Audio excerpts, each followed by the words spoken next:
으악, 도와주세요. 여성의 비명소리가 배터시 공원 놀이터에 울려 퍼졌습니다. 오후 2시 30분, 평화로운 일상이 순식간에 악몽으로 바뀌는 순간이었어요. 34세 어머니 제니퍼는 1세 딸과 3세 아들을 데리고 놀이터 입구를 통과하고 있었습니다. 유모차를 밀며 아이 손을 잡고 걷는 평범한 오후였죠. 그때였습니다. 갑자기 놀이터 안쪽에서 거대한 개 한 마리가 돌진해온 거예요. 엑스엘 분리였습니다. 목줄도 없었고 입막에도 착용하지 않은 채로 말이에요. 안 돼. 제니퍼가 소리쳤지만 이미 늦었습니다. 개는 금속 울타리 문을 거칠게 밀어젖히며 3세 아들에게 달려들었어요. 쿵! 아이가 바닥에 넘어졌습니다. 개는 즉시 아이 위에 올라타며 물기 시작했어요. 작은 팔과 다리에 이빨이 박혔죠. 제발 그만해. 제니퍼는 필사적으로 개를 발로 찼습니다. 하지만 엑스엘 분리는 꿈쩍도 하지 않았어요. 오히려 더 격렬하게 아이를 공격했죠. 그 순간 개는 유모차 쪽으로 방향을 틀었습니다. 1세 딸이 타고 있는 유모차였어요. 쾅! 개가 유모차에 몸을 던지자 유모차가 뒤집어졌습니다. 아기가 바닥에 떨어지며 울음을 터뜨렸어요. 누가 좀 도와주세요. 제니퍼의 절망적인 외침에 주변 사람들이 달려왔습니다. 조깅하던 남성이 나뭇가지를 들고 개를 위협했어요. 저리 가! 하지만 엑스엘 분리는 물러서지 않았습니다.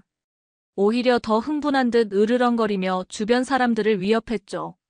결국 개 주인으로 보이는 30대의 남성이 나타나서야 상황이 진정되었습니다. 하지만 그는 사과 한마디 없이 개를 끌고 사라져버렸어요. 엄마 아파. 3세 아들의 팔과 다리에는 선명한 이빨 자국이 남아 있었습니다. 1세 딸도 넘어지면서 이마에 상처를 입었어요. 구급차가 도착했지만 다행히 생명에는 지장이 없었습니다. 하지만 두 아이 모두 병원에서 치료를 받아야 했죠. 정말 운이 좋았어요. 조금만 더 늦었다면. 응급실 의사가 말했습니다. 그날 밤 BBC 뉴스는 이 사건을 톱으로 다뤘어요. 배터시 공원에서 또 다른 엑스엘 분리 공격 사건이 발생했습니다. 어린이 2명이 부상을 당했으며 개는 목줄과 입마개 없이 자유롭게 돌아다니고 있었습니다. 이것이 바로 제가 이 이야기를 시작하게 된 계기였습니다. 안녕하세요, 여러분. 저는 사라 카펜터입니다. 런던의 할리 스트리트에서 동물병원을 운영하고 있는 수의사이죠. 방금 들으신 배터시 공원 사건, 실제로 일어난 일입니다. 저는 그날 밤 BBC 뉴스를 보면서 23년 전 어머니가 저질렀던 끔찍한 실수가 떠올랐습니다. 그때 어머니는 영국 캔넬 클럽의 위원장으로서 한국의 진돗개를 단 한마디로 거절했었거든요. 개고기를 먹는 나라의 개는 등록할 수 없다고 말이에요. 오늘 여러분께 들려드릴 이야기는 단순한 개 이야기가 아닙니다. 이것은 편견이 어떻게 진실을 가릴 수 있는지, 그리고 한 기업가의 끈기가 어떻게 세상을 바꿀 수 있는지에 대한 이야기입니다. 엑스엘 분리 사건을 보면서 저는 깨달았어요. 우리는 또다시 같은 실수를 반복하고 있는 건 아닐까 하고 말이에요. 여보, 뉴스 봤어? 남편 데이비드가 아침 7시에 부엌으로 들어오며 말했습니다. 그의 손에는 평소처럼 파이낸셜 타임스가 들려 있었고 저는 네스프레소 머신으로 에스프레소를 내리고 있었어요. 엑스엘 분리 또 사고 났다고? 배터시 공원이야. 어제 오후에. 저는 제 갤럭시를 확인했습니다. BBC 앱에서 이미 푸시 알림을 받았던 기사였어요.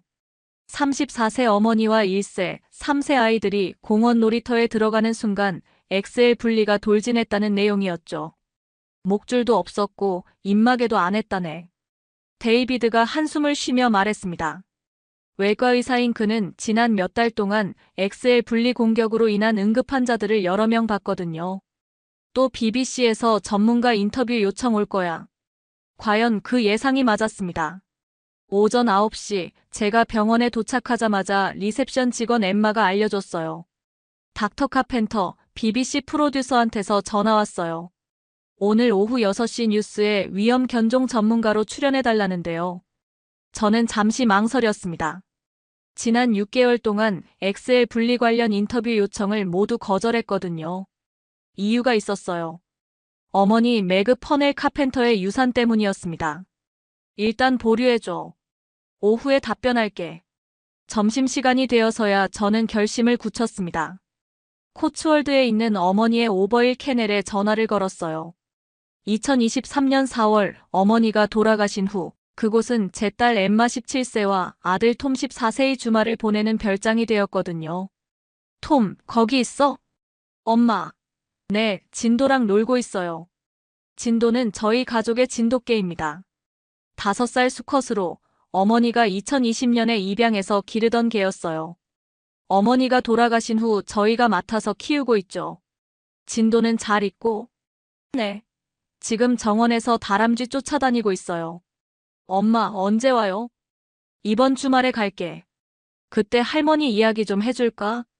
전화를 끊고 나서 저는 BBC 프로듀서에게 연락했습니다. 출연하겠습니다. 단 조건이 있어요. 제가 하고 싶은 이야기를 할 수 있어야 해요. 그날 오후 6시 저는 BBC 스튜디오에 앉아 있었습니다. 앵커가 먼저 배터시 공원 사건을 브리핑한 후 저에게 질문했어요.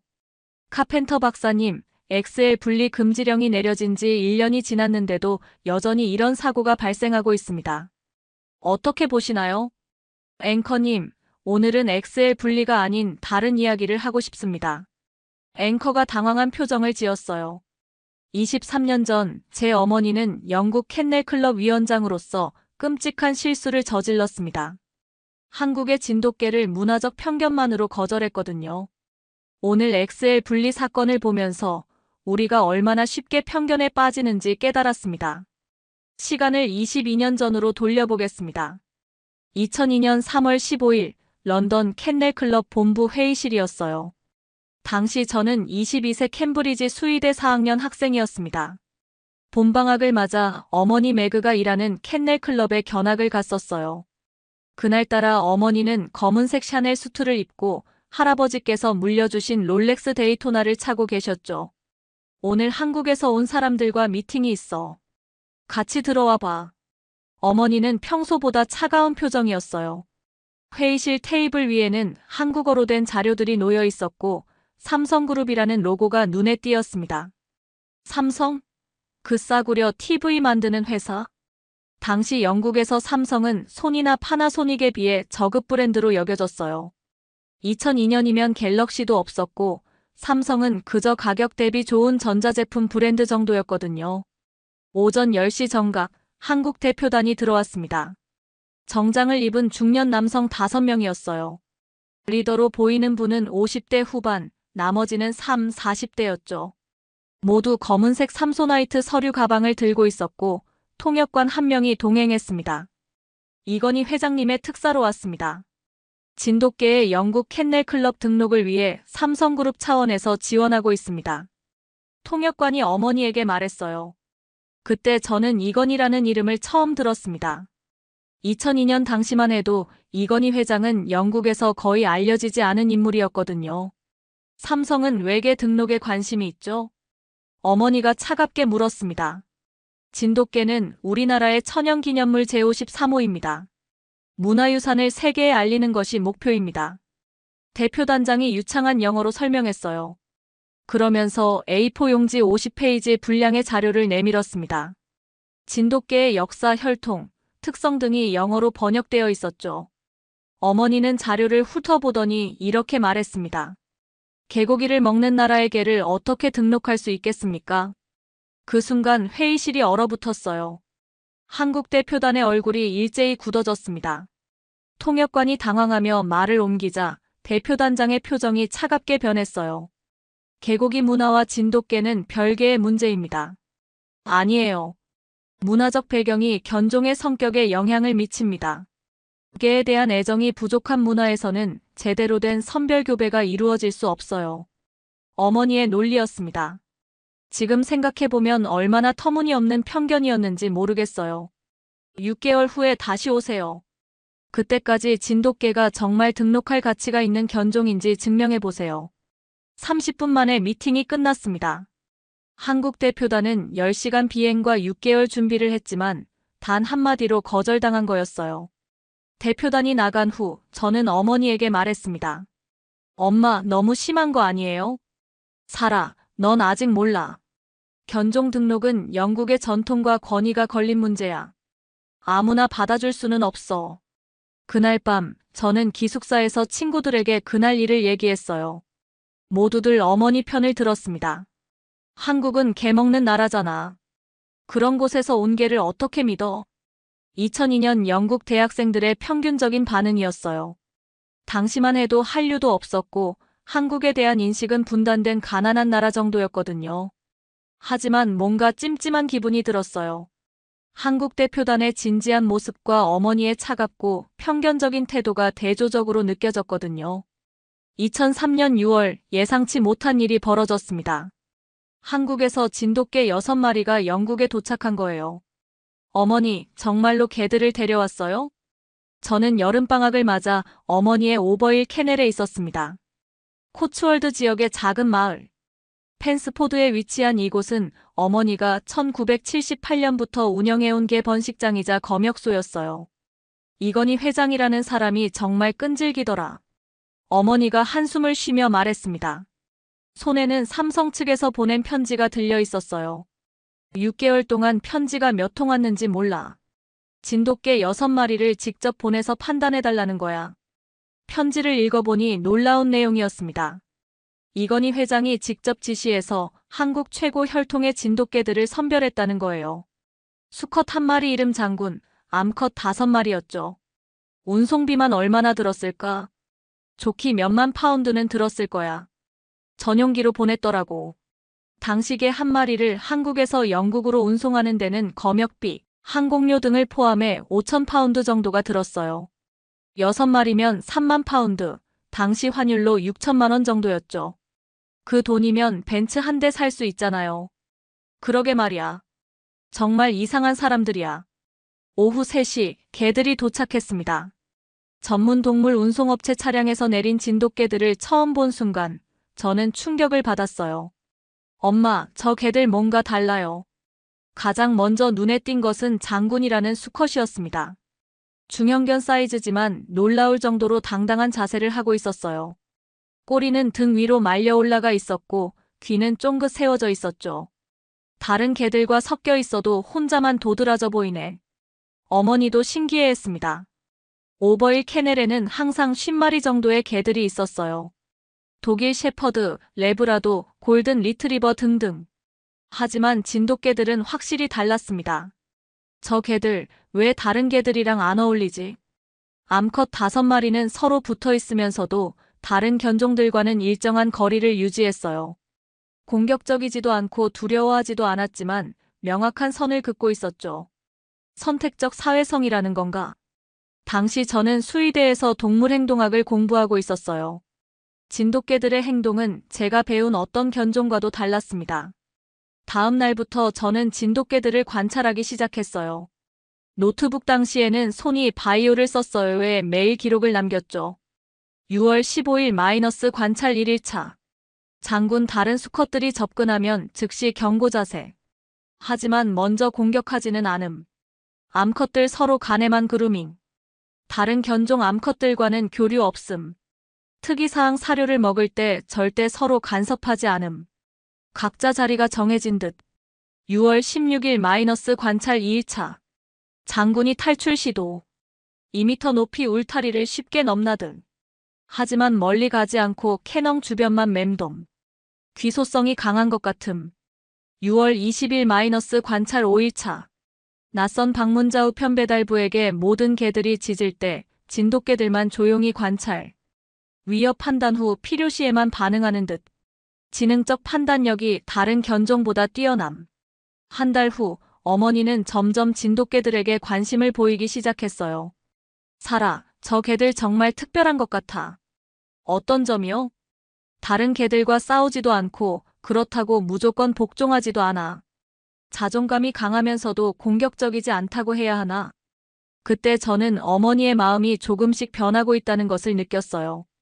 2003년 9월 저는 대학 마지막 학년을 시작했습니다. 그런데 어머니로부터 예상치 못한 전화가 왔어요. 사라, 이번 주말에 집에 와봐. 진돗개들 좀 같이 봐줘. 무슨 일이에요? 글쎄, 뭔가 이상해. 좋은 쪽으로. 토요일 오후 저는 기차로 패딩턴역에서 코츠월드로 향했습니다. 당시 제가 가지고 있던 것들을 떠올려 보니 참 소박했네요.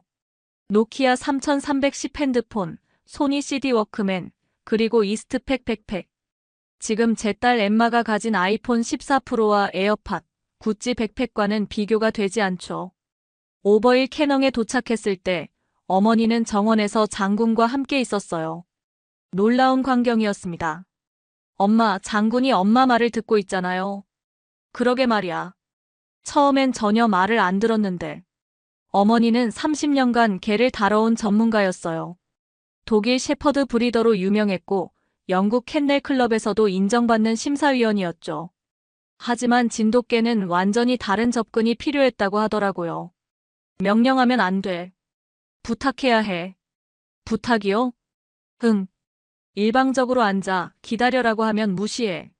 하지만 앉아줄래? 라는 식으로 하면 들어줘. 정말 신기했어요. 장군은 어머니의 앉아주세요에는 반응했지만 강압적인 명령에는 무시했거든요. 주인과 개가 아니라 파트너 관계인 것 같아. 그날 저녁 어머니와 저는 오랜만에 진지한 대화를 나눴어요. 거실 벽난로 앞에서 얼그레이 차를 마시며 말이죠. 사라, 내가 너무 성급했나? 뭘요? 한국 사람들한테 한 말 말이야. 개고기 운운한 거. 어머니가 처음으로 자신의 실수를 인정하는 순간이었어요. 지난 3개월 동안 진돗개들을 보면서 깨달았어. 문화와 견종은 별개 문제라는 걸. 어떤 점에서요? 저 개들은 분명히 사랑받고 자란 개들이야. 선별교배도 훌륭하게 이루어졌고 혈통서도 완벽해. 어머니는 진돗개들의 혈통서를 다시 꺼내 보여줬어요. 모든 것이 영어로 번역되어 있었고 5대까지의 혈통이 상세히 기록되어 있었죠. 이 정도 기록 관리는 영국 캔넬 클럽 수준이야.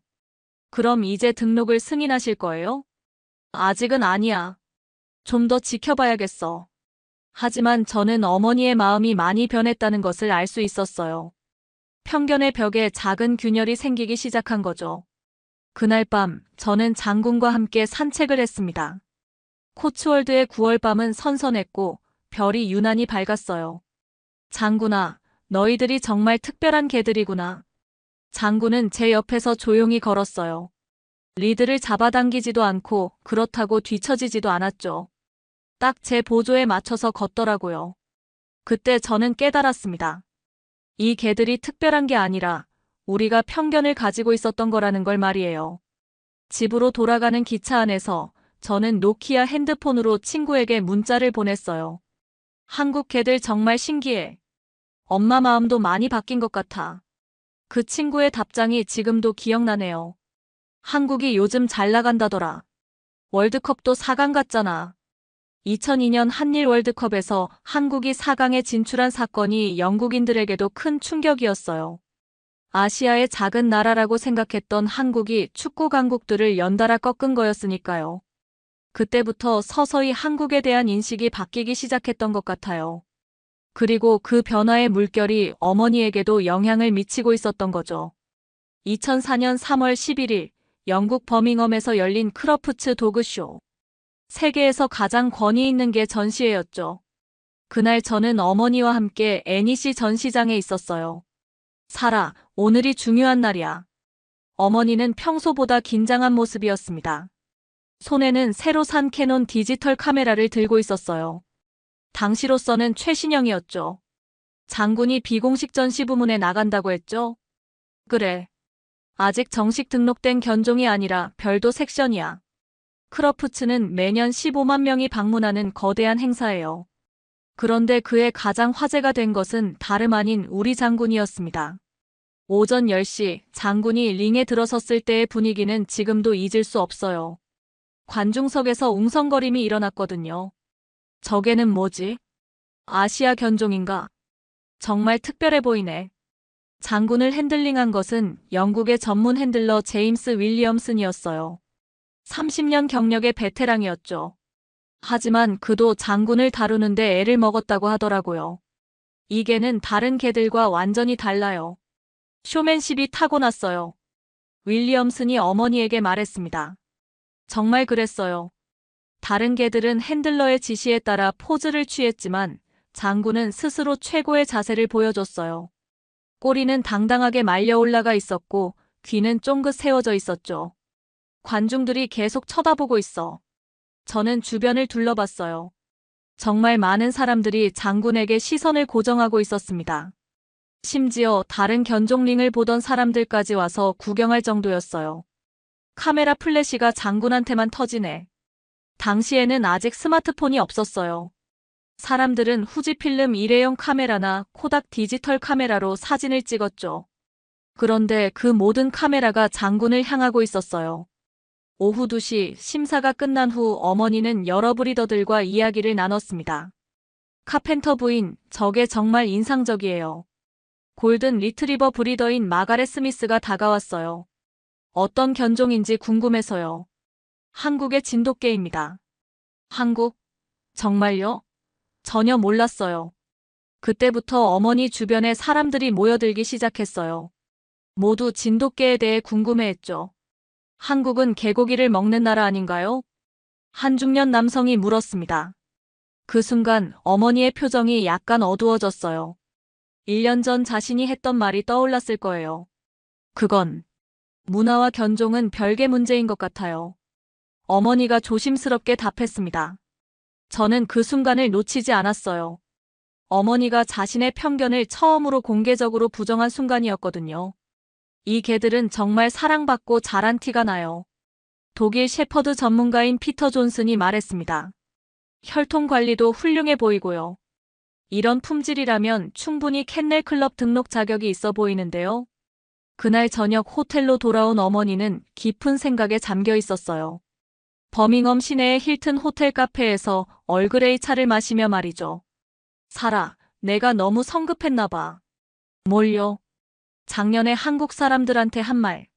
정말 부끄러워. 그때 어머니의 핸드백에서 모토로라 휴대폰이 울렸어요. 발신자는 삼성 측 연락 담당자였습니다. 카펜터 위원장님, 오늘 크러프츠 참여에 감사드립니다. 많은 분들이 관심을 보여주셨다고 들었습니다. 네, 정말 예상보다 반응이 좋았어요. 이건희 회장님께서 직접 편지를 보내고 싶어 하십니다. 받아보실 수 있을까요? 편지요? 네, 진돗개에 대한 회장님의 철학을 담은 개인적인 편지입니다. 어머니는 잠시 망설이다가 승낙했습니다. 2004년 12월 15일 어머니의 런던 캔넬 클럽 사무실에 특별한 편지가 도착했습니다. 삼성그룹 회장 개인 명의로 온 편지였어요. 사라, 이것 좀 봐. 저는 크리스마스 휴가로 집에 와 있었어요. 어머니가 보여준 편지 봉투는 고급 양피지에 금박 인쇄로 되어 있었습니다. 이건희 회장이 직접 쓴 편지래. 편지는 한국어 원본과 영어 번역본 2개가 들어있었어요. 어머니는 영어 번역본을 읽기 시작했습니다. 친애하는 카펜터 위원장님께라고 시작하는 편지였어요. 진돗개는 단순한 개가 아닙니다. 5,000년간 우리 민족과 함께해온 살아있는 문화유산입니다. 서구의 눈으로 보시지 말고 진돗개 자체의 가치를 봐주시길 바랍니다. 편지는 A4 용지 3장 분량이었어요. 이건희 회장이 진돗개에 대해 얼마나 깊이 생각하고 있는지 알 수 있었죠. 1995년부터 10년간 이 프로젝트를 진행해왔습니다. 단순히 견종 등록이 목적이 아닙니다. 편견 없는 세상을 만들고 싶었습니다. 어머니는 편지를 읽으며 점점 숙연해졌어요. 삼성은 연간 수억 원을 이 프로젝트에 투입하고 있습니다. 하지만 돈의 문제가 아닙니다. 우리 문화에 대한 자부심의 문제입니다. 엄마, 이분 정말 대단한 것 같아요. 저도 편지를 읽으며 감동받았어요. 한 기업가가 문화 전파를 위해 이렇게까지 노력한다는 게 믿어지지 않았거든요. 그런데 이상해. 왜 갑자기 삼성이 이렇게 잘 나가는 거지? 2004년 말 삼성은 급격히 성장하고 있었어요. LCD TV로 손위를 추월했고 반도체 분야에서도 세계 1위를 달리고 있었죠. 한국 자체가 바뀌고 있는 것 같아. 2004년은 한류의 시작점이기도 했어요. 겨울 연가가 일본과 아시아를 강타했고 영국에서도 한국 문화에 대한 관심이 높아지고 있었거든요. 그러고 보니 요즘 한국 음식점도 많이 생기고 있어. 런던의 뉴몰든 지역에는 한국인 커뮤니티가 형성되기 시작했어요. 김치, 불고기 같은 한국 음식도 점점 알려지고 있었죠. 편지의 마지막 부분이 가장 인상적이었어요. 진돗개 승인은 한국과 영국의 우정을 상징하는 일이 될 것입니다. 서로의 문화를 존중하는 첫걸음이기도 하고요. 어머니는 편지를 다 읽고 한참을 말이 없었어요. 사라, 내가 정말 바보 같은 일을 했구나. 무슨 말씀이세요? 2년 전에 저 사람들을 그렇게 대한 건 말이야. 정말 부끄러워. 그날 밤, 어머니는 이건희 회장에게 답장을 썼어요. 30년 동안 견종 심사를 해온 전문가가 한 기업가에게 보내는 진심 어린 편지였죠. 회장님의 열정과 끈기에 깊은 감명을 받았습니다. 진돗개의 진정한 가치를 이제야 깨달았습니다. 2005년 3월 15일, 정확히 3년 전 첫 거절로부터 3년 후, 런던 캔넬 클럽 본부 이사회의실에서 역사적인 순간이 펼쳐졌습니다. 저는 그날 졸업을 앞둔 수의대 학생으로서 특별히 참관할 수 있었어요. 어머니가 허락해 준 거였죠. 오늘이 진돗개 운명이 결정되는 날이야. 오전 10시 이사회가 시작되었습니다. 12명의 이사진이 모인 가운데 어머니가 발표를 시작했어요. 신사숙녀 여러분, 오늘은 진돗개의 캔넬 클럽 등록 여부를 최종 결정하는 자리입니다. 회의실 벽에는 프로젝터로 진돗개 사진들이 투영되어 있었어요. 장군을 비롯한 6마리의 모습이 선명하게 보였죠. 지난 3년간의 관찰 결과 진돗개는 충분히 등록 자격이 있다고 판단됩니다. 어머니의 목소리는 확신에 차 있었어요. 3년 전의 차갑고 편견적인 모습과는 완전히 달랐죠. 반대 의견이 있으시면 말씀해 주세요. 이사진 중 한 명이 손을 들었어요. 70대 노신사인 윌리엄 하딘 경이었습니다. 카펜터 위원장, 아직도 한국의 개고기 문화가 걱정됩니다. 그 순간 회의실이 조용해졌어요. 3년 전 어머니가 했던 바로 그 말이었거든요. 어머니는 잠시 숨을 고르더니 말했습니다. 하딘경, 그것은 편견입니다. 저도 3년 전에는 같은 생각을 했었어요. 하지만 틀렸습니다. 어떤 근거로 그렇게 말씀하시는지 직접 봤기 때문입니다. 진돗개들은 분명히 사랑받고 자란 개들이에요. 혈통 관리도 완벽하고 성격도 뛰어납니다. 어머니는 3년간의 관찰 기록을 보여줬어요. 저도 함께 작성했던 자료들이었죠. 무엇보다 중요한 것은 문화적 편견으로 견종을 판단해서는 안 된다는 점입니다. 다른 이사가 질문했어요. 그렇다면 위원장께서는 3년 전 결정을 후회하시는 건가요? 네, 깊이 후회합니다. 제가 저질렀던 가장 큰 실수였어요. 어머니가 공개적으로 자신의 실수를 인정하는 순간이었어요. 저는 가슴이 뭉클해졌습니다. 이건희 회장과 삼성그룹의 노력도 무시할 수 없습니다. 10년간 수십억 원을 투자해서 문화교류를 위해 노력했어요. 마침내 투표 시간이 되었습니다. 12명의 이사진이 하나씩 의견을 표명했어요. 찬성, 찬성, 찬성. 10대 2로 가결되었습니다. 진돗개가 영국 캔넬 클럽 197번째 공인 견종으로 등록되는 순간이었어요. 진돗개의 영국 캔넬 클럽 등록을 승인합니다. 어머니가 최종 선언을 했을 때 저는 눈물이 날 뻔했어요. 3년간의 긴 여정이 드디어 끝난 거였죠. 회의가 끝난 후 어머니는 즉시 삼성 측에 연락했습니다. 등록이 승인되었습니다. 이건희 회장님께 감사 인사를 전해주세요. 그날 밤 한국에서는 이 소식이 대대적으로 보도되었다고 해요. KBS, MBC, SBS 모든 방송사가 메인 뉴스로 다뤘죠. 진돗개, 영국 캔넬 클럽 197번째 견종 등록 쾌거. 반면 영국에서는 작은 기사로만 다뤄졌어요. BBC에서 2분짜리 짧은 리포트가 전부였죠. 하지만 그것만으로도 충분했어요. 시간이 흘러 2023년 4월 20일. 저에게는 평생 잊을 수 없는 날이 되었습니다. 어머니 매그 퍼넬 카펜터가 세상을 떠난 날이거든요. 그날 저녁 7시 오버힐 캐넬에서 어머니는 평소처럼 개들에게 간식을 주러 나가셨어요. 하지만 돌아오지 않으셨죠. 엄마. 저는 급히 런던에서 코츠월드로 달려갔습니다. 구급차와 경찰차가 캐넬 앞에 서 있었어요. 뇌졸중으로 보입니다. 고통 없이 가셨을 거예요. 구급대원이 말했습니다. 어머니는 진돗개 진도 옆에서 평안한 표정으로 누워 계셨어요. 개들과 함께 있을 때가 가장 행복해 하셨어요. 그것이 어머니다운 마지막이었어요. 장례식 준비를 하면서 저는 어머니의 유품을 정리했습니다. 그때 놀라운 것을 발견했어요. 서재 서랍 깊숙이 나의 가장 큰 실수라는 제목의 봉투가 있었거든요. 어머니의 친필 편지였어요. 사라에게. 내가 죽은 후에 읽어라. 편지를 열어보니 5장 분량의 고백문이었습니다. 사라야, 내가 평생 후회하는 일이 있다.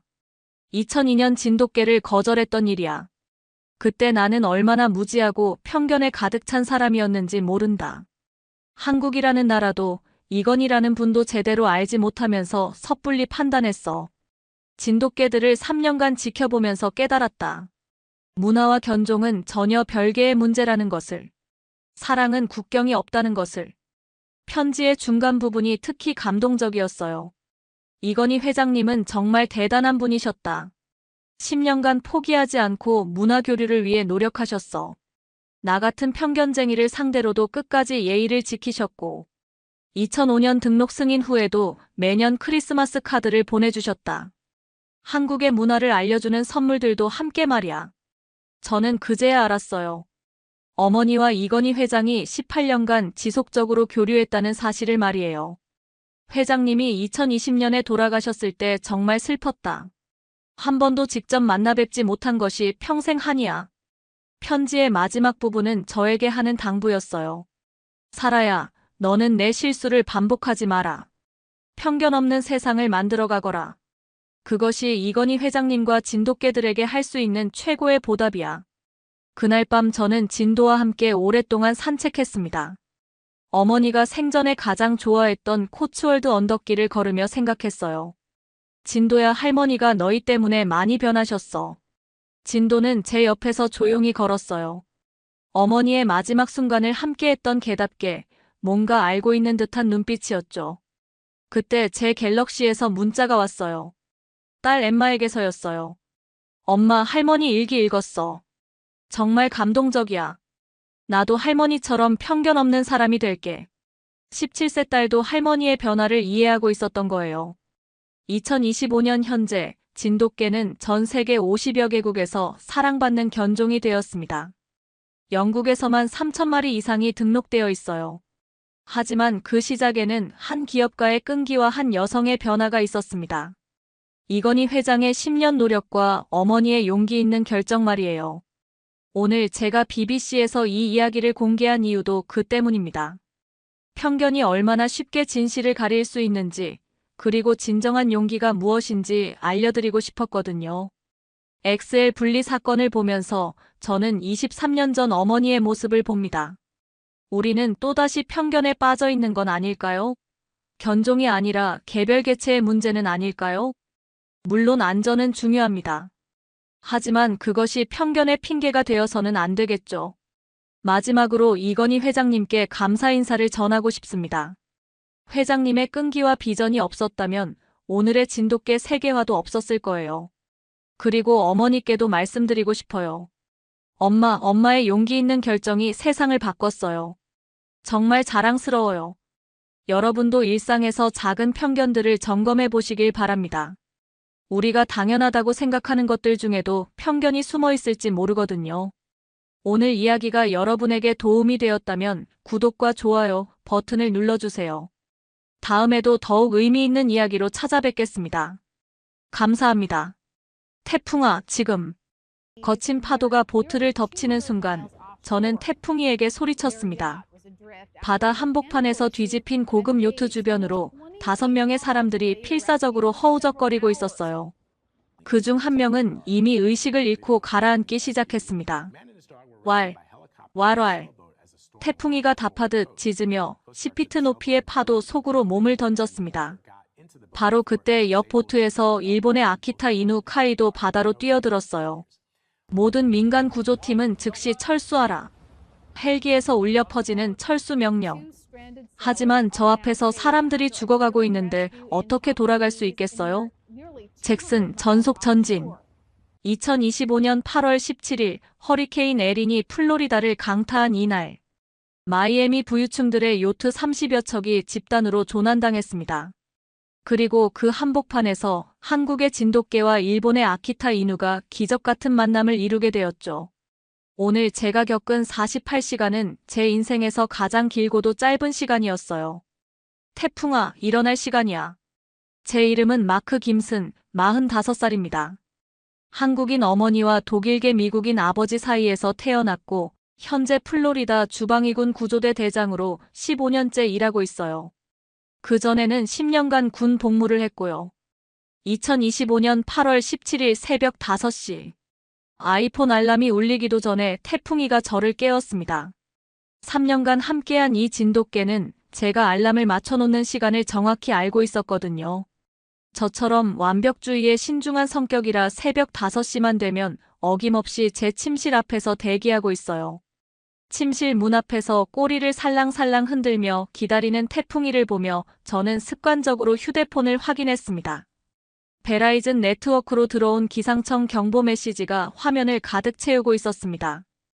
허리케인 에린, 카테고리 5로 강화. 플로리다 동부 해안 강풍주의보 발령. 케오리그 커피 머신에서 김이 모락모락 나는 커피를 손에 들고 저는 태풍이의 사료 그릇에 퓨리나를 부어주었습니다. 코스트코에서 박 권사님과 멤버십을 공유해서 사온 대용량 포장이었죠. 태풍이는 미국 사료는 잘 먹었지만 간식만큼은 한아름마트에서 사온 한국 제품만 선호했습니다. 미국에서 태어났으면서도 한국 걸 좋아하는 게 신기하지 않니? 태풍이가 고개를 갸웃하며 저를 바라봤어요. 마치 형님도 그러시잖아요 라고 말하는 것 같았습니다. 베라이즌 라디오에서 흘러나오는 뉴스를 들으며 포드 F-150 픽업 트럭을 몰고 키웨스트 해안경비대 합동훈련장으로 향했습니다. 허리케인 에린이 카테고리 5 강도로 급속히 강화되어 시속 160마일이 넘는 바람을 동반하고 있으며 플로리다 동부 해안에 간접적 영향이 예상된다는 소식이 계속 전해졌습니다. 오늘은 큰일이 생길 수도 있겠다. 구조대 월급으론 빠듯하지만 태풍이 용품은 아끼지 않거든요. 패세이프 GPS 목걸이, REI 구명조끼, 그리고 한국 브랜드 발톱깎이까지. 진돗개 발톱에 딱 맞아요라고 한아름마트 김집사님이 추천해 주신 거예요. 평소보다 30분 일찍 도착한 훈련장에서 저는 일본 구조팀이 이미 도착해 있는 것을 발견했습니다. 한미일 3국 합동훈련의 마지막 날이었는데 하필 이런 기상 상황이 겹쳤군요. 오하요 고자이마스. 다나카 구조대원이 정중하게 인사를 건넸습니다. 그의 옆에는 아키타 이누 카이가 단정하게 앉아 있었습니다.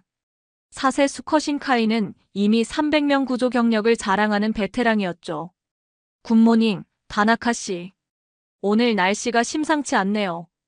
태풍이와 카이가 서로를 경계하며 바라보는 모습이 흥미로웠습니다. 태풍이는 꼬리를 세우고 긴장한 자세를 취했지만 카이는 침착하게 주인 곁에서 기다리고 있었습니다. 날씨는 걱정되지만 좋은 훈련 기회가 될 것 같습니다. 다나카 씨가 완벽한 영어로 답했습니다. 카이는 이런 날씨에 익숙합니다. 일본에서도 태풍이 자주 오거든요. 저는 고개를 끄덕였습니다. 하지만 마음 한편으로는 오늘이 단순한 훈련으로 끝나지 않을 것 같은 예감이 들었습니다. 태풍이도 제 기분을 눈치챘는지 평소보다 더 예민하게 주변을 살피고 있었어요. 개는 정말 주인을 닮는다고 하던데 저의 신중하고 완벽주의적인 성향을 그대로 보여주고 있었거든요. 이때 훈련장 스피커에서 우렁찬 목소리가 울려 퍼졌습니다. 모든 구조팀은 브리핑룸으로 집합하시기 바랍니다. 긴급 상황 설명이 있겠습니다. 브리핑룸에 들어서자 거대한 모니터에 기상위성 사진이 떠 있었습니다. 허리케인 에린이 동대서양에서 형성되어 2025년 시즌 첫 번째 허리케인이자 첫 번째 메이저 허리케인이 될 것으로 예상된다는 내용이었습니다. 여러분, 상황이 바뀌었습니다. 존슨 사령관이 엄숙한 표정으로 말문을 열었습니다. 30분 전 키웨스트 남쪽 해역에서 조난 신호가 들어왔습니다. 마이애미 요트클럽 소속 럭셔리 요트 오션드리모에서 메이데이 콜이 왔어요. 제 가슴이 급히 뛰기 시작했습니다. 2019년 진도에서 태풍이를 만났을 때의 기억이 떠올랐어요. 유기견 보호센터에서 처음 태풍이를 본 순간 그 날카로운 눈빛과 당당한 자세가 제게 뭔가 특별한 것을 느끼게 했거든요. 부모님을 잃고 혼자가 된 저에게 태풍이는 새로운 가족이었습니다. 2018년 12월 24일 교통사고로 아버지는 즉시 돌아가셨고 어머니는 3주간 병원에서 투병하시다가 결국 세상을 떠나셨어요. 그때 마이애미 한인연합감리교회 교인분들이 병원에서 가족처럼 도와주셨는데 그분들과의 만남이 제 인생을 바꿔놓았습니다. 특히 2020년 코로나 시절 한인 요양원 방역활동을 할 때 태풍이가 할머니들을 위로하는 모습을 본 김 목사님이 마크 집사는 우리 교회 자랑이라고 말씀하셨던 기억이 나네요. 김슨 대장. 존슨 사령관이 저를 불렀습니다. 예, 사령관님. 오션드리모는 마이애미 부유층들의 허리케인 파티에서 돌아오는 길이었습니다. 총 15명이 탑승했고 엔진 고장으로 표류 중이에요. 당신과 태풍이가 일본팀과 함께 출동합니다. 다나카 씨와 눈이 마주쳤습니다. 그의 표정에서도 긴장감이 느껴졌어요. 카이는 여전히 침착한 모습이었지만 태풍이는 이미 제 다리 곁에서 출동 준비를 하고 있었습니다. 양 팀의 개들이 어떤 능력을 보여주는지 지켜보겠습니다. 존슨 사령관이 덧붙였습니다. 특히 이런 극한 상황에서 말입니다. 저는 2022년 허리케인 이안 때를 떠올렸습니다. 태풍이와 함께한 첫 실전이었죠. 300명을 구조했던 그날, 저는 진돗개의 놀라운 수영 능력과 끈질긴 지구력을 처음 발견했습니다. 다른 구조견들이 지쳐 포기할 때도 태풍이는 계속해서 생존자를 찾아냈거든요. 카이는 어떤 특징이 있나요? 저는 다나카 씨에게 물었습니다. 카이는 매우 차분하고 절제된 성격입니다. 일본의 아키타 이누는 충성스럽고 용감하지만 결코 감정을 드러내지 않습니다. 300명 구조 경력도 모두 이런 침착함 덕분이었어요. 태풍이를 내려다보니 꼬리가 바짝 서 있었습니다. 제가 긴장하면 태풍이도 똑같이 긴장하는 습성이 있었거든요. 7년간 군 생활을 하고 15년간 구조대 생활을 한 저의 신중하고 완벽주의적인 성향을 그대로 닮아 있었어요. 플로리다 습도 때문에 털 관리가 힘들다고 늘 투덜거리면서도 매일 아침 제가 일어나기 전에 먼저 기상해서 대기하는 녀석이죠. 진돗개는 어떤가요? 다나카 씨가 호기심 어린 표정으로 물었습니다. 태풍이는 한 주인에게만 충성합니다. 일단 마음을 정하면 절대 바뀌지 않아요. 그리고 방향 감각이 뛰어나서 아무리 먼 바다에서도 집을 찾아올 수 있습니다. 이때 다급한 목소리가 무전기에서 흘러나왔습니다. 본부에서 모든 구조팀에게 추가 조난 신호 접수. 요트 여러 척이 집단으로 조난당한 것 같습니다. 모든 팀 즉시 보트로. 존슨 사령관의 외침과 함께 훈련장이 순식간에 전쟁터로 변했습니다. 빨간 경보등이 깜빡이기 시작했고 여러 대의 구조선이 동시에 엔진을 가동했습니다. 저는 태풍이와 함께 레스큐 보트 1호에 올라탔습니다. 다나카 씨와 카이는 2호 보트에 탑승했고요. 두 보트는 나란히 키웨스트 항구를 벗어나 거친 바다로 향했습니다. 현재 풍속 시속 45마일, 파고 8피트. 조타수 잭슨이 소리쳤습니다. 30분 후면 더 거칠어질 예정입니다. 휴대폰 GPS로 확인한 조난 위치는 키웨스트에서 남서쪽으로 35마일 떨어진 지점이었습니다. 이번 주 중반 플로리다 중부 지역. 파고가 4피트에서 6피트에 달할 것으로 예상된다는 예보가 현실이 되고 있었습니다. 홈디포에서 허리케인 대비 합판이 동났다던데 정말 큰 태풍이 오나 봐요. 잭슨이 중얼거렸습니다. 15분 후 우리는 마이애미 요트클럽 소속 오션드리모에 도착했습니다. 90피트급 럭셔리 요트였지만 엔진 고장으로 한쪽으로 기울어져 있었어요. 다행히 15명의 승객들은 모두 무사했습니다. 구조선이 와줘서 정말 다행이에요. 요트 선장이 안도의 표정을 지었습니다. 허리케인을 피해 바하마로 가던 중이었는데 태풍이와 카이는 요트 승객들을 구조선으로 이송하는 작업을 도왔습니다. 30분 만에 모든 승객을 안전하게 구조했어요. 하지만 그때 무전기에서 다급한 목소리가 들렸습니다. 모든 구조팀 주의. 키웨스트 도심에서 긴급 상황 발생. 플로리다 키즈 동물원에서 대형 악어와 비단뱀이 탈출했습니다. 허리케인으로 인한 정전과 울타리 파손으로 추정됩니다. 제 등골이 서늘해졌습니다. 동물원 탈출은 허리케인 때 가장 위험한 상황 중 하나였거든요. 추가 보고입니다. 무전기에서 계속 들려왔습니다. 도심 곳곳에서 야생 코요테와 멧돼지 무리가 목격되고 있습니다. 서식지를 잃고 피난처를 찾아 시내로 내려온 것으로 보입니다. 다나카 씨와 눈이 마주쳤습니다. 둘 다 같은 생각이었어요. 이제 진짜 위험한 상황이 시작되는 거라고 말이에요. 태풍이는 코를 벌름거리며 뭔가 다른 냄새를 맡기 시작했습니다. 평소와 다른 긴장된 자세였어요. 카이도 귀를 쫑긋 세우며 경계 모드로 들어갔습니다. 1호, 2호 보트는 즉시 키웨스트 항구로 복귀해서 육상 구조 작전에 합류하시기 바랍니다. 존슨 사령관의 명령이 떨어졌습니다. 바다에서의 구조는 끝났지만 이제 더 위험한 육지에서의 실전이 기다리고 있었어요. 태풍아, 이번엔 정말 조심해야겠다. 저는 태풍이의 머리를 쓰다듬으며 중얼거렸습니다. 야생동물들과의 대치는 지금까지와는 완전히 다른 차원의 위험이었거든요. 키웨스트 항구로 돌아와 보니 이미 도심 곳곳에서 사이렌 소리가 울려 퍼지고 있었습니다. 경찰차와 동물관리소 차량들이 분주히 움직이고 있었어요. 상황 보고 존슨 사령관이 무전기를 통해 브리핑을 시작했습니다. 현재 플로리다 키즈 동물원에서 탈출한 12피트 악어 2마리와 20피트 비단뱀 1마리가 도심으로 이동 중입니다. 또한 에버글레이즈에서 내려온 코요테 무리와 멧돼지떼가 주택가로 침입했습니다.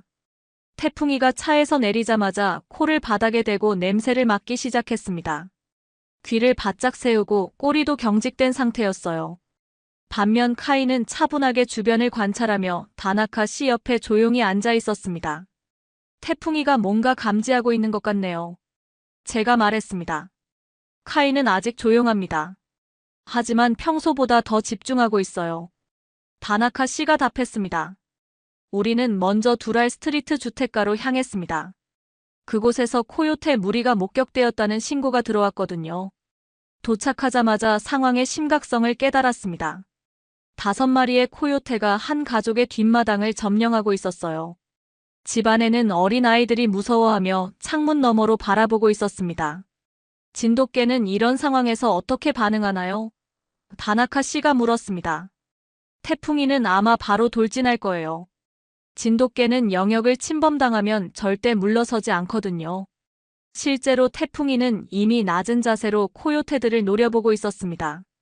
목덜미 털이 곤두서 있었고 입에서는 작은 으르렁 소리가 나고 있었어요. 카이는 다릅니다. 일단 상황을 파악하고 전략을 세울 거예요. 카이는 정말로 침착하게 코요테들의 움직임을 관찰하고 있었습니다. 귀는 쫑긋 세워져 있지만 몸은 긴장하지 않은 상태였어요. 자, 그럼 2마리가 어떻게 다르게 행동하는지 봅시다. 제가 태풍이의 목줄을 풀었습니다. 태풍이는 즉시 코요테들을 향해 일직선으로 달려갔습니다. 왈, 왈왈. 진돗개 특유의 당당한 짖음소리가 뒷마당을 가득 채웠어요. 코요테들이 놀라 흩어지기 시작했습니다. 하지만 그중 가장 큰 놈이 태풍이와 대치하며 이빨을 드러냈어요. 위험해. 제가 소리쳤지만 태풍이는 전혀 물러서지 않았습니다. 오히려 더 당당하게 앞으로 나아갔어요. 그때 카이가 조용히 움직이기 시작했습니다. 태풍이가 정면에서 주의를 끄는 동안 카이는 측면으로 돌아가 다른 코요테들을 포위하는 전략을 택한 거예요. 아키타는 정말 영리하네요. 제가 감탄했습니다. 15분간의 치열한 대치 끝에 코요테들이 모두 숲으로 도망쳤습니다. 태풍이는 승리감에 넘쳐 꼬리를 흔들었지만 카이는 여전히 차분한 표정이었어요. 두 견종의 차이가 확실히 드러나네요. 다나카 씨가 말했습니다. 태풍이는 용감하고 직접적이고 카이는 신중하고 전략적이에요. 하지만 우리의 기쁨도 잠시였습니다. 무전기에서 더욱 급박한 소식이 들려왔거든요. 긴급! 다운타운 마이애미 시티센터에서 정전으로 엘리베이터 12대가 멈췄습니다. 총 47명이 갇혀 있어요. 허리케인으로 인한 정전이 도심 한복판에서 벌어진 거였습니다. 이번엔 다른 종류의 구조네요. 저는 태풍이를 차에 태우며 말했습니다. 동물이 아니라 기계와의 싸움이 될 것 같아요. 도심으로 향하는 길에 저는 생각했습니다. 오늘 하루만으로도 태풍이와 카이는 이미 서로의 장단점을 배우기 시작했어요. 앞으로 어떤 시너지를 보여줄지 기대가 되었습니다. 다운타운 마이애미 시티센터에 도착했을 때 이미 소방서와 구조대가 현장을 둘러싸고 있었습니다. 40층 높이의 고층 빌딩이 완전히 정전된 상태였어요. 상황 보고입니다. 소방서장 윌슨이 다가왔습니다. 허리케인으로 인한 정전으로 12대의 엘리베이터가 모두 멈췄습니다. 총 47명이 갇혀 있고 이 중 15층에 갇힌 8명은 심장병 환자를 포함하고 있어 시간이 촉박합니다. 제가 고개를 끄덕였습니다. 비상계단은 어떤가요? 25층부터 위로는 화재로 인한 연기 때문에 접근이 불가능합니다. 엘리베이터 구조가 유일한 방법이에요. 태풍이가 빌딩 입구에서 코를 킁킁거리며 뭔가를 감지하고 있었습니다. 어둠 속에서도 예리한 후각으로 갇힌 사람들의 위치를 파악하려는 것 같았어요. 진돗개의 후각이 이런 상황에서 도움이 될까요? 다나카 씨가 물었습니다. 태풍이는 방향 감각이 뛰어나요. 아마 엘리베이터 샤프트를 통해 사람들의 위치를 정확히 찾아낼 수 있을 거예요. 우리는 태풍이와 카이를 데리고 건물 안으로 들어갔습니다. 비상 조명만 깜빡이는 어둠 속에서 두 마리 개의 반응이 달랐어요. 태풍이는 즉시 엘리베이터 샤프트 쪽으로 달려가서 위를 올려다보며 짖기 시작했습니다. 왈, 왈왈. 15층 어딘가에서 들려오는 미약한 소리를 감지한 것 같았어요. 반면 카이는 차분하게 건물 구조를 파악하려는 듯 천천히 움직였습니다. 계단 입구, 비상구, 그리고 각 엘리베이터의 상태를 하나씩 확인하고 있었어요. 카이가 뭔가 체계적으로 접근하고 있네요. 제가 관찰했습니다. 네, 아키타는 항상 그래요. 감정보다는 논리로 움직입니다. 소방대원들이 로프와 특수장비를 준비하는 동안 저는 태풍이와 함께 15층 엘리베이터로 향했습니다. 계단으로 올라가는 길에 태풍이가 계속 위를 향해 짖었어요. 거기 누구 있어요? 제가 엘리베이터 문을 두드리며 소리쳤습니다. 여기요. 8명이 갇혀 있어요. 그런데 할머니 한 분이 가슴을 아파하세요. 안에서 다급한 목소리가 들렸습니다. 태풍이가 더욱 급박하게 짖기 시작했습니다. 마치 빨리 해야 한다고 재촉하는 것 같았어요. 그때 아래층에서 카이의 낮은 짖음소리가 들렸습니다. 다나카 씨가 무전기로 연락했습니다. 마크, 카이가 뭔가 발견한 것 같아요. 지하 기계실에서 계속 서 있어요. 저는 태풍이와 함께 지하로 내려갔습니다. 카이는 정말로 비상발전기 앞에서 가만히 서 있었어요. 혹시 제가 발전기를 확인해 보니 연료가 떨어져 있었습니다. 연료만 보충하면 전기가 다시 들어올 수 있어요. 20분 후 발전기가 돌아가면서 건물에 전기가 들어왔습니다. 엘리베이터들이 하나씩 움직이기 시작했어요. 믿을 수 없어요. 윌슨 서장이 감탄했습니다. 개 두 마리가 완전히 다른 방식으로 문제를 해결했네요. 태풍이는 직감적으로 가장 위급한 상황을 찾아냈고 카이는 논리적으로 근본적인 해결책을 제시한 거였어요. 모든 사람들이 안전하게 구조된 후 저는 두 마리 개를 쓰다듬으며 말했습니다. 정말 대단한 팀워크였어. 하지만 우리의 안도감도 잠시였습니다. 무전기에서 또 다른 긴급 상황이 전해졌거든요. 마이애미 제너럴 병원에서 긴급 대피 요청. 허리케인으로 인한 홍수로 1층이 침수되고 있습니다.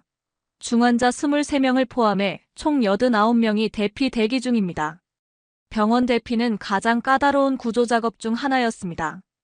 특히 움직일 수 없는 환자들이 있다면 더욱 신중해야 했어요. 태풍아, 카이야, 이번엔 정말 조심스럽게 해야겠다. 저는 두 마리 개를 바라보며 말했습니다. 병원으로 향하는 차 안에서 다나카 씨가 말했습니다. 오늘 보니까 두 견종이 정말 다르면서도 완벽하게 보완하는 것 같아요. 저는 고개를 끄덕였습니다. 태풍이의 직감과 카이의 논리가 만나면 어떤 기적도 가능할 것 같았거든요. 마이애미 제너럴 병원에 도착했을 때 1층 로비가 이미 무릎 높이까지 침수되어 있었습니다. 허리케인으로 인한 폭우가 배수시설을 마비시킨 거였어요. 원장님, 제가 달려오는 스미스 원장에게 소리쳤습니다. 구조대가 와줘서 다행입니다. 원장이 숨을 헐떡이며 말했습니다. 1층 응급실과 중환자실이 침수되고 있어요. 산소호흡기에 의존하는 환자 15명을 포함해서 총 89명을 안전한 곳으로 옮겨야 합니다. 태풍이가 병원 내부로 들어가자 즉시 코를 킁킁거리며 뭔가 불안한 기색을 보였습니다. 병원 특유의 소독약 냄새와 함께 다른 위험한 냄새를 감지한 것 같았어요. 태풍이가 뭔가 이상하다고 신호를 보내고 있네요. 제가 다나카 씨에게 말했습니다. 카이도 평소와 달리 안절부절 못하는 모습을 보였어요. 귀를 쫑긋 세우고 병원 깊숙한 곳을 계속 응시하고 있었습니다. 먼저 중환자실부터 확인해 보겠습니다. 제가 앞장서서 1층 중환자실로 향했습니다. 문을 열자 충격적인 광경이 펼쳐졌어요.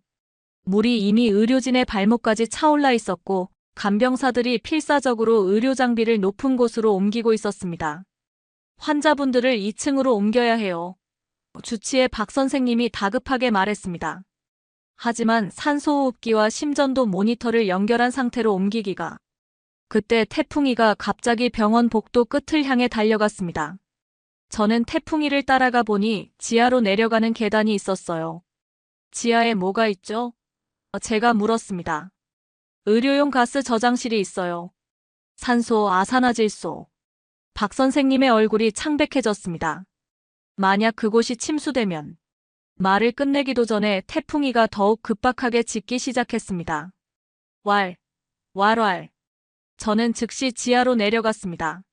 물이 무릎까지 차올라 있었고 의료용 가스 탱크들이 물에 잠기기 시작하고 있었어요. 위험해. 제가 소리쳤습니다. 가스 누출이 시작되면 병원 전체가 위험합니다. 이때 카이가 조용히 다른 쪽 복도로 향하는 모습이 보였습니다. 다나카 씨가 따라가더니 무전기로 연락했어요. 마크, 카이가 비상배수 펌프를 찾은 것 같아요. 지하 기계실에 수동 펌프가 있어요. 30분간의 필사적인 작업 끝에 우리는 지하실 물을 빼낼 수 있었습니다. 태풍이가 위험을 먼저 감지해줬고 카이가 해결책을 찾아준 거였어요. 이제 환자 이송을 시작하겠습니다. 제가 의료진에게 말했습니다. 하지만 가장 어려운 일이 남아 있었어요. 산소호흡기에 연결된 중환자들을 안전하게 2층으로 옮기는 것이었습니다. 태풍이는 각 병실을 돌아다니며 환자들의 상태를 확인하는 것 같았어요. 특히 호흡이 불안정한 할머니 침대 옆에서 오래 머물렀습니다. 진돗개가 사람의 생체 신호를 감지할 수 있나요? 박 선생님이 놀라며 물었습니다. 태풍이는 제가 아플 때도 먼저 알아차려요. 아마 후각으로 판단하는 것 같아요. 카이는 의료진과 함께 체계적으로 환자 이송 순서를 정하는 데 도움을 주고 있었어요. 가장 위급한 환자부터 차례대로 말이에요. 2시간 후 모든 환자들이 안전하게 2층으로 이송되었습니다. 태풍이와 카이는 마지막까지 병원 곳곳을 돌아다니며 놓친 사람이 없는지 확인했어요. 정말 고마워요. 스미스 원장이 저희에게 깊이 고개를 숙였습니다. 2마리 개가 없었다면 큰 사고가 날 뻔했어요. 저는 태풍이와 카이를 쓰다듬으며 말했습니다. 이제 정말 팀이 된 것 같아. 2020년 코로나 시절 한인요양원에서 방역활동을 할 때도 태풍이가 할머니들을 위로해드렸던 기억이 났어요. 병원이나 요양원에서 태풍이는 항상 특별한 능력을 보여줬거든요. 하지만 우리의 안도감도 잠시였습니다. 휴대폰으로 긴급 메시지가 날아왔거든요. 마이애미 항구 LNG 터미널에서 가스 누출 사고 발생. 대규모 폭발 위험. 모든 구조팀 즉시 출동. LNG 가스 누출은 가장 위험한 재해 중 하나였습니다. 자칫하면 도시 전체가 위험해질 수 있는 상황이었어요. 태풍아, 카이야. 제가 2마리 개를 바라보며 말했습니다. 이번이 마지막 큰 고비인 것 같다. 다나카 씨가 심각한 표정으로 말했습니다. 지금까지의 모든 경험이 필요한 순간이 올 것 같아요. 차에 오르며 저는 생각했습니다. 오늘 하루 동안 태풍이와 카이는 정말 많이 배웠어요. 이제 마지막 시험이 남았군요. 마이애미 항구 LNG 터미널에 도착했을 때 이미 반경 1km가 대피구역으로 설정되어 있었습니다. 거대한 LNG 저장 탱크에서 하얀 가스가 새어나오고 있었어요. 상황이 심각합니다. 위험물질 전문가 데이비스가 다가왔습니다. 허리케인으로 인한 배관 파열로 LNG가 누출되고 있어요. 자칫하면 대형 폭발 사고로 이어질 수 있습니다. 저는 태풍이와 카이를 내려다봤습니다. 두 마리 모두 평소와 다른 극도의 긴장 상태였어요. 태풍이는 계속 코를 킁킁거리며 가스 냄새를 감지하고 있었고, 카이는 온몸에 털이 곤두서 있었습니다. 개들이 가스를 감지할 수 있나요? 데이비스가 물었습니다. 태풍이는 후각이 매우 예민해요. 아마 우리보다 훨씬 정확하게 가스 농도를 알 수 있을 거예요. 문제는 누출 지점을 정확히 찾아야 한다는 것이었습니다. LNG 터미널은 축구장 10개 크기의 복잡한 배관들이 미로처럼 얽혀 있었거든요. 화학보호복을 입고 들어가야 합니다. 데이비스가 특수장비를 건네줬습니다. 하지만 개들은 태풍이와 카이도 함께 갑니다. 제가 단호하게 말했습니다. 이 두 마리가 없으면 누출 지점을 찾기 어려울 거예요. 다나카 씨도 동의했습니다. 지금까지의 경험을 봤을 때 두 마리가 함께 있어야 최고의 성과를 낼 수 있어요. 우리는 개들용 특수 마스크를 착용시키고 LNG 터미널 안으로 들어갔습니다. 태풍이가 즉시 앞장서서 가스 냄새가 가장 강한 쪽으로 향했어요. 이쪽이에요. 태풍이의 뒤를 따라가니 거대한 저장 탱크 밑부분에서 가스가 새고 있었습니다. 하지만 문제가 있었어요. 메인 차단 밸브가 탱크 꼭대기 30m 높이에 있었던 거예요. 크레인을 사용해야 하는데 허리케인 바람 때문에 위험합니다. 데이비스가 걱정스럽게 말했습니다. 그때 카이가 갑자기 다른 방향으로 향하기 시작했습니다. 저희가 따라가 보니 지상에서 접근할 수 있는 비상 차단 밸브가 있었어요. 이런 게 있었군요. 데이비스가 놀라며 말했습니다. 하지만 이 밸브는 30년 된 구식이라 누가 수동으로 돌려야 해요. 15분간의 필사적인 작업 끝에 가스 누출을 차단할 수 있었습니다. 태풍이가 정확한 누출 지점을 찾아줬고 카이가 해결 방법을 제시해 준 거였어요. 믿을 수 없어요. 데이비스가 감탄했습니다. 두 마리 개가 수십 명의 전문가가 하지 못한 일을 해냈어요. 하지만 우리의 임무는 아직 끝나지 않았습니다. 터미널 내부에 아직 남아있는 작업자들을 대피시켜야 했거든요. 마지막 점검을 위해 3명이 지하 제어실에 남아있어요. 데이비스가 말했습니다. 하지만 가스 농도가 높아서 접근이 위험합니다. 태풍이와 카이가 다시 한번 앞장섰습니다. 지하 제어실로 향하는 길에서 태풍이는 안전한 경로를 찾아주었고 카이는 가스 농도가 낮은 구간을 선별해 주었어요. 30분 후 마지막 작업자 3명까지 모두 안전하게 대피시켰습니다. 정말 고생하셨습니다. 존슨 사령관이 저희를 맞이했습니다. 오늘 하루 동안의 활약은 정말 대단했어요. 저는 태풍이와 카이를 쓰다듬으며 말했습니다. 이제 정말 최고의 팀이 되었구나. 다나카 씨가 미소를 지으며 말했습니다. 처음에는 두 마리가 서로 경계했는데 이제는 완벽한 파트너가 되었네요. 그때 제 휴대폰이 울렸습니다. 김 목사님이었어요. 마크 집사 뉴스에서 다 봤어. 정말 대단해. 교회에서 모두 자랑스러워하고 있어. 감사합니다, 목사님. 일요일 예배 때 간증 좀 해줘. 아, 그리고 박 권사님이 태풍이 간식을 한 박스 더 사두셨대. 이번 일로 유명해져서 먹을 게 많이 필요할 거라고 하시네. 통화를 끊고 나니 웃음이 나왔습니다. 이런 큰 사고를 겪고 나서도 교회분들은 여전히 태풍이 간식 걱정을 해주시는군요. 키웨스트 기지로 돌아온 것은 새벽 4시였습니다. 14시간 동안 쉬지 않고 구조 작업을 한 결과 태풍이와 카이는 총 157명의 생명을 구했어요. 존슨 사령관이 저와 다나카 씨를 사무실로 불렀습니다. 두 분의 오늘 활약은 구조대 역사에 남을 만한 일이었습니다.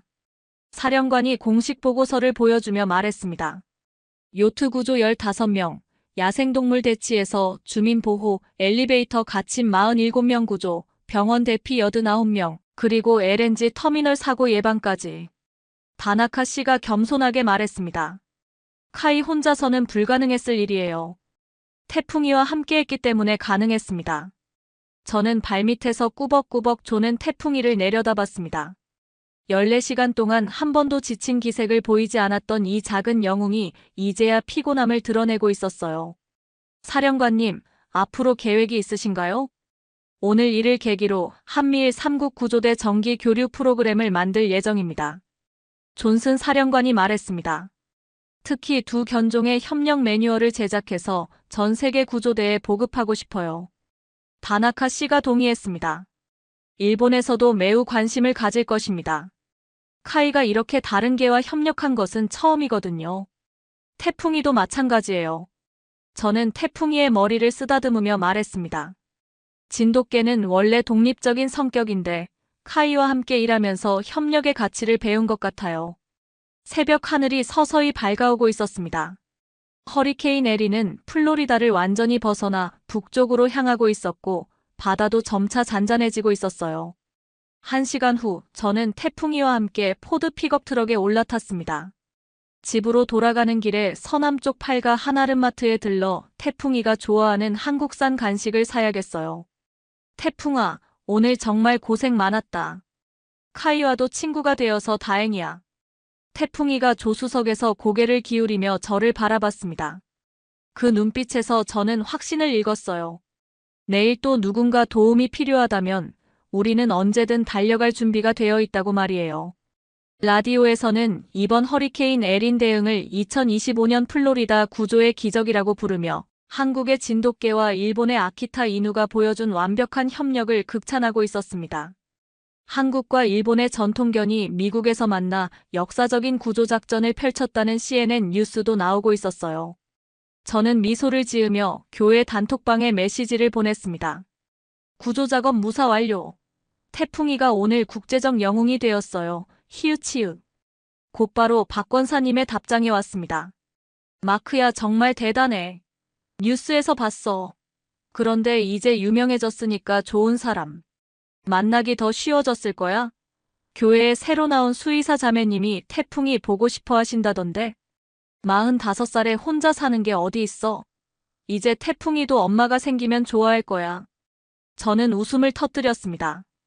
국제적으로 유명해져도 교회분들의 중매 열정은 변하지 않는군요. 하지만 오늘만큼은 모든 것이 완벽했습니다. 태풍이와 함께 그리고 새로운 친구 카이와 함께라면 어떤 어려움도 극복할 수 있다는 확신이 들었거든요. 멀리서 교회 종소리가 들려왔습니다. 월요일 새벽 기도의 시간이었어요. 오늘은 특별히 감사 기도를 올려야겠습니다. 태풍이의 안전과 새로운 우정, 그리고 우리가 구한 157명의 생명에 대해서 말이에요. 다나카 씨가 일본으로 돌아가기 전에 태풍이와 카이가 만든 우정이 한국과 일본의 우정으로 이어지길 바란다고 했던 말이 떠올랐습니다. 정말 그럴 것 같았어요. 두 마리의 작은 개가 만든 기적이 더 큰 기적의 시작이 될 것 같았거든요. 태풍이와 마크의 감동적인 48시간이 마음에 드셨나요?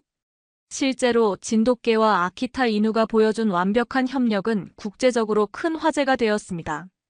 한국의 전통견이 세계 무대에서 활약하는 모습을 보니 정말 자랑스럽네요. 앞으로도 더 흥미진진한 전통견 이야기로 찾아뵙겠습니다. 구독과 좋아요 버튼을 꼭 눌러주세요.